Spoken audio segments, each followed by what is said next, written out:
All right, guys, it's that time again, and we are going to be doing another anti-haul. I know you all are going to be complaining if there are not pictures in here. Every time I do one of these, I'm like, oh, I will figure out how to insert picture. I will figure it out at some point, but you have to understand, this is a hobby, and I usually forget, and I don't have time to be figuring out how to do pictures. And if you're watching this, you probably already know what the products look like that I'm talking about because you're just as obsessed with makeup as I am. But I will try. There might be pictures. I don't know. We'll see. And just in case there are pictures, I'm gonna be to the side, or maybe I don't know. Okay, first up is going to be the collection of Urban Decay plus Kristen Leanne. Now, I love her as a YouTuber. She is bright, she is fun, she's much more alternative, definitely not cookie cutter, and she is the founder of they're cruelty-free, and I'm pretty sure they're vegan, the Arctic Fox hair dye, which I think is absolutely amazing. However, this collection doesn't really embody, I feel like, who she is as a person, or maybe it does, and I have no idea what I'm talking about. We have a Daydream eyeshadow palette for $25, which is like 5 or 6 shades. It's all matte. It looks like something I already have. I have the Peachy Mattes palette. I have my Viseart palette. I have a Too Faced matte palette. I already have a matte palette from Urban Decay. It isn't something that I need, and for $25 for this little of a thing, no. Then the Kaleidoscope Dream palette for $39. I'm all about having bright shades in a palette, but this poor thing is one giant hot, it doesn't know what it's doing, or I understand it's supposed to be like inspired by a kaleidoscope, but it's in like a square whatever. Wouldn't it be better to do like one of the Tarte circular ones?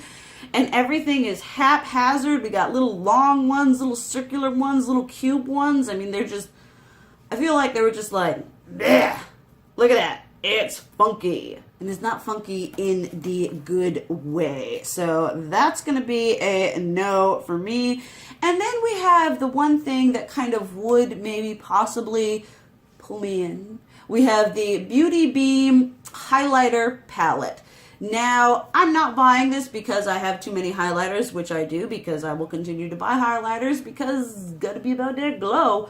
I'm not buying it because the color, it's nothing special. Like if it were like a gradient purple or a gradient pink or a gradient blue or all three of those, I'd be like, yes. But it's just kind of gold, then like a champagne-y and a bronzy.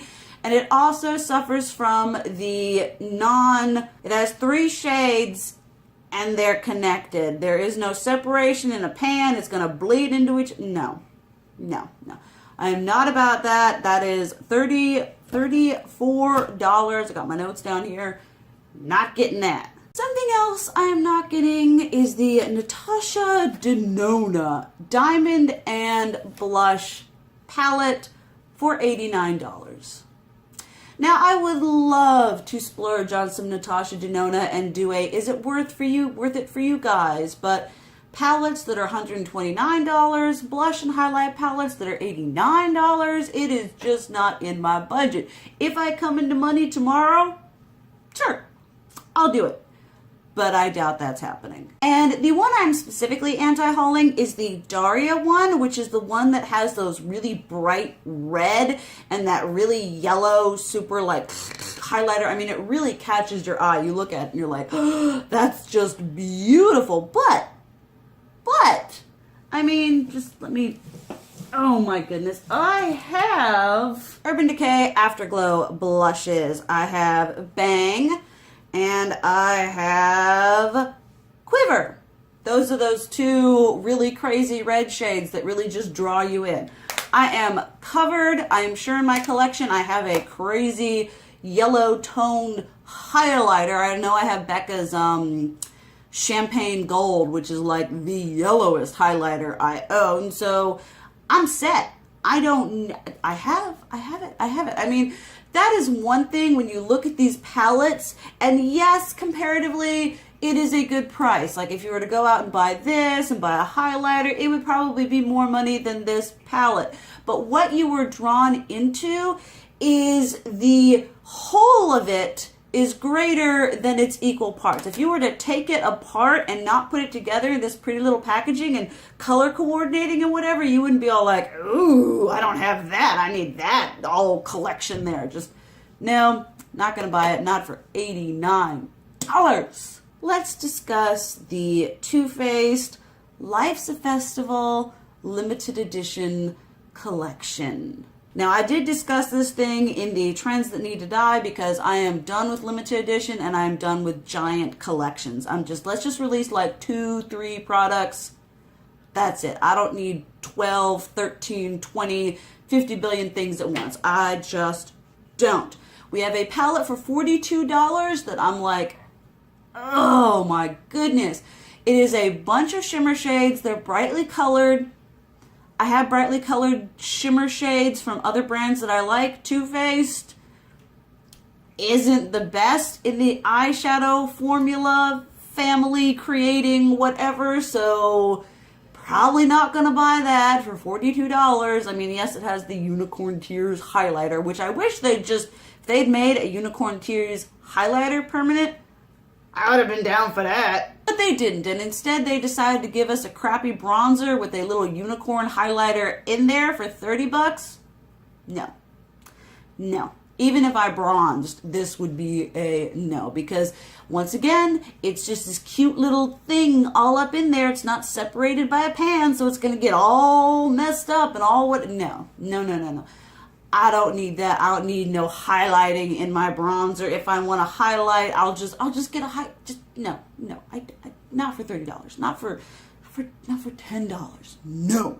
Now, I am slightly interested in the lipsticks and the lip glosses because they're like super shiny and awesomeness, and you know, if they're super shiny and holographicness, then maybe they can help make my lips look fuller than they actually are, but probably not. Lipsticks, $22, and glosses are $19.